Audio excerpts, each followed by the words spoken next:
You didn't choose to end up alone at this age, but you still get to choose what kind of life you live next. Stay with me. Picture this. You wake up and the world is still. No footsteps echo through the hallway. No voices from the kitchen. Just the slow hum of the refrigerator and the gentle creak of the walls. For many, that's peace. For you, it might feel like a reminder of who's not there. That kind of silence when you're over 60, and especially if you've outlived friends or drifted from family, feels heavy. But I'm here and I want to show you that even in the silence, there's music you haven't heard yet. Even in stillness, there's movement within you. And even in solitude, there is peace. Let me take you back. Years ago, you were in a world that buzzed school bells, crying babies, noisy offices, family dinners. Back then, you craved a moment of quiet. And now you have it. All of it. But it feels different. Lonelier. Like the quiet is not your own.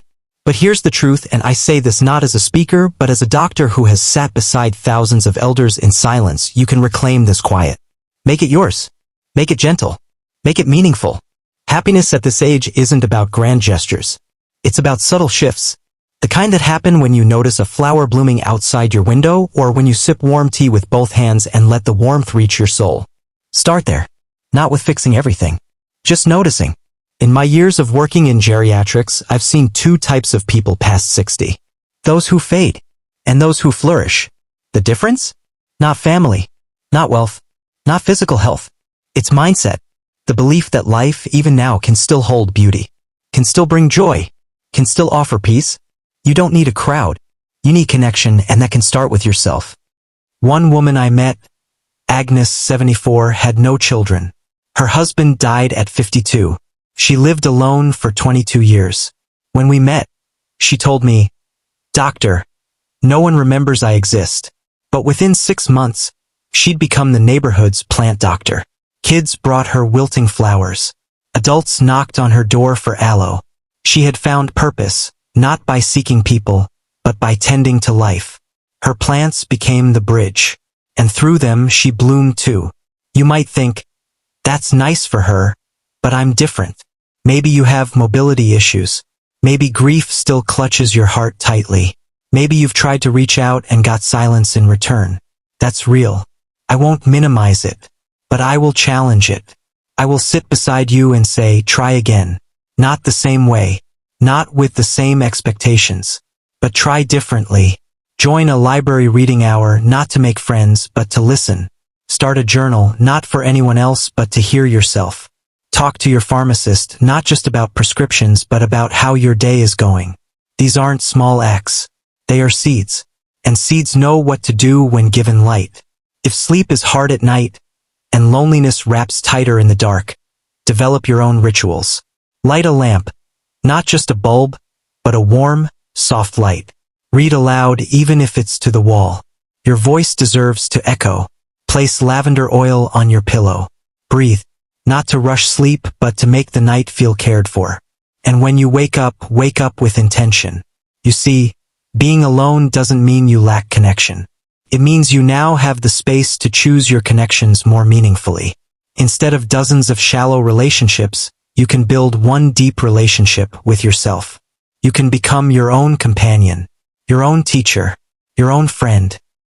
And if tears come, as they often do, they are not signs of weakness. They are signs that your heart is alive, that it remembers, that it longs.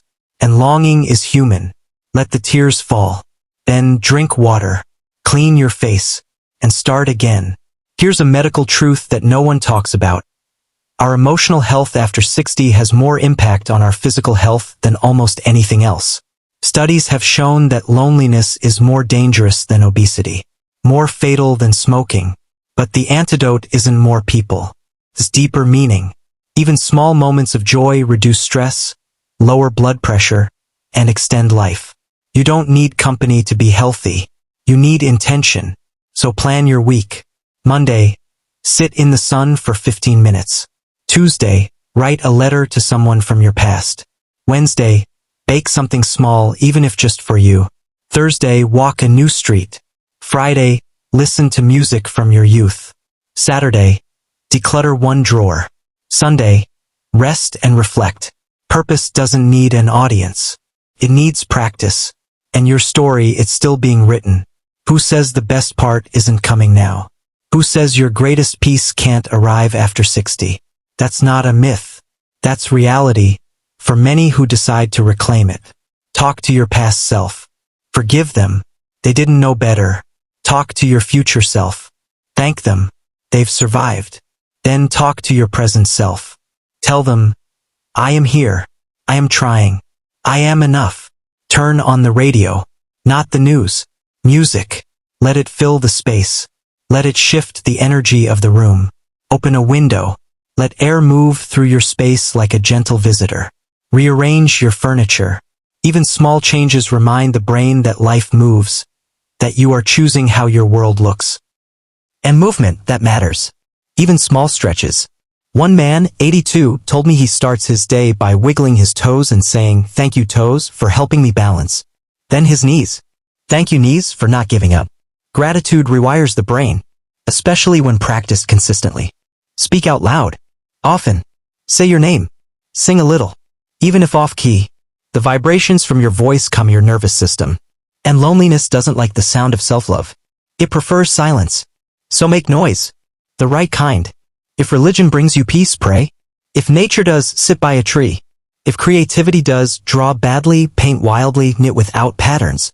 The point isn't perfection. It's expression. Your soul is asking to be seen. And yes, there will be days when motivation disappears. On those days, do one thing only, get out of bed and make it. That act alone, proven in psychological research, sets the tone for self-worth. Your story isn't over. If you're watching this, if you're listening, it means something inside you still hopes. I honor that. I protect that. And I want you to know it's valid. It's strong. It's yours. So stay with me. Just a little longer. We'll walk through this together. Step by step. Thought by thought. And by the end, you won't just feel better. You'll feel different. Not fixed, but rooted. Not cured, but comforted. And that's enough. You are not broken. You are in bloom. No family? No friends? No problem. You have yourself. And that is the beginning of everything. Take a breath. Let's begin again.